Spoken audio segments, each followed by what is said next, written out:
A doutora Isabel Galriça Neto referiu aqui que a má qualidade dos cuidados paliativos em Portugal devia ser motivo de inquietação nesta casa. Essa é uma preocupação da Ordem dos Médicos?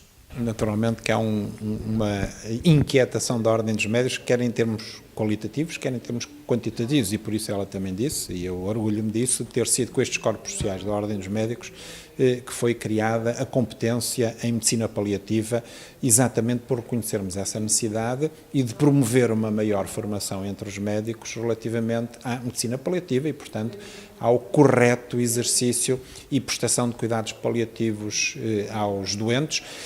Como foi também referido, é algo que as pessoas normalmente têm a ideia que só é necessário ou só é benéfico numa fase muito terminal da vida. Não é verdade. Numa fase mais precoce, os cuidados paliativos devem acompanhar o doente, exatamente porque contribuem para minorar o seu sofrimento, melhorar a sua qualidade de vida e até prolongar a vida com qualidade, que é esse o objetivo. Foram aqui abordados 3 conceitos distintos, portanto, falou-se de eutanásia, morte medicamente assistida e suicídio assistido. O que é que diferencia estes 3 conceitos? Eutanásia, o nome eutanásia está a ser erradamente utilizado nesta discussão. Eutanásia significa boa morte.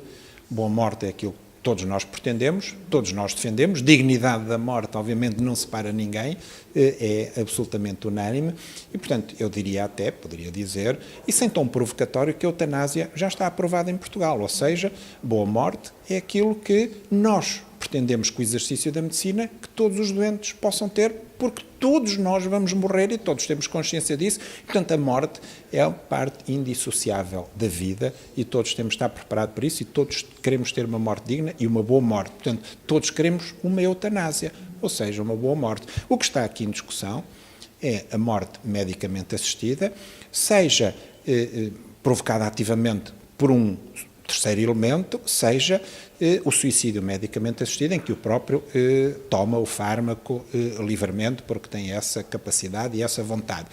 E, portanto, a verdadeira discussão é sobre morte assistida, seja suicídio assistido ou não.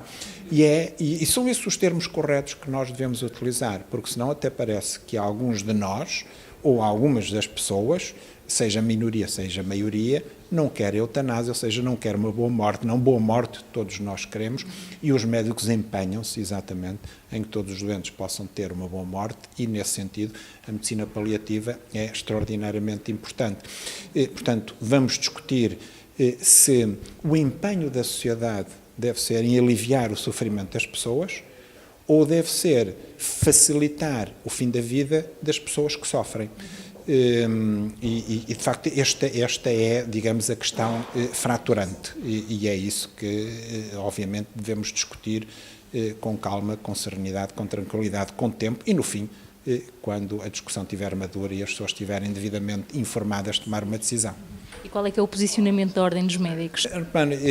Eu, como bastonário da Ordem dos Médicos, represento a Ordem dos Médicos e represento o Código Deontológico, portanto, tenho que defender e argumentar em defesa do Código Deontológico e, portanto, naturalmente, que aquilo que eu tenho que defender é a crítica à distanásia, que é considerada como má prática médica, e essa discussão é extraordinariamente importante e até devia prevalecer entre os médicos e entre os cidadãos. Perceberem os médicos, primeiro, que a distanásia, a obstinação terapêutica, é má prática médica e é prolongar desnecessariamente o sofrimento do doente e, em segundo lugar, as pessoas perceberem que com a declaração antecipada de vontade evitam o risco da obstinação terapêutica e há pessoas que pensam que precisam de eutanásia para evitar o risco da obstinação terapêutica. Não. Ou precisam da morte assistida. Não. A declaração antecipada de vontade evita a obstinação terapêutica. É uma discussão extraordinariamente importante e essa sim emergente.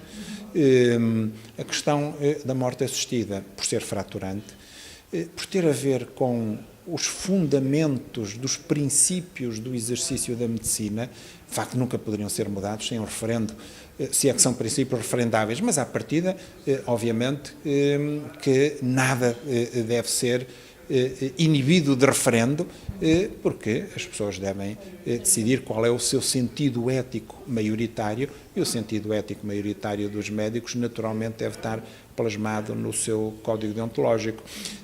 Portanto, vamos continuar a promover estes debates, vamos continuar a defender o princípio de defesa da vida e, obviamente, empenhar-nos todos em proporcionar a todos os cidadãos portugueses condições de acessibilidade a cuidados médicos para evitar que tenham sofrimento desnecessário.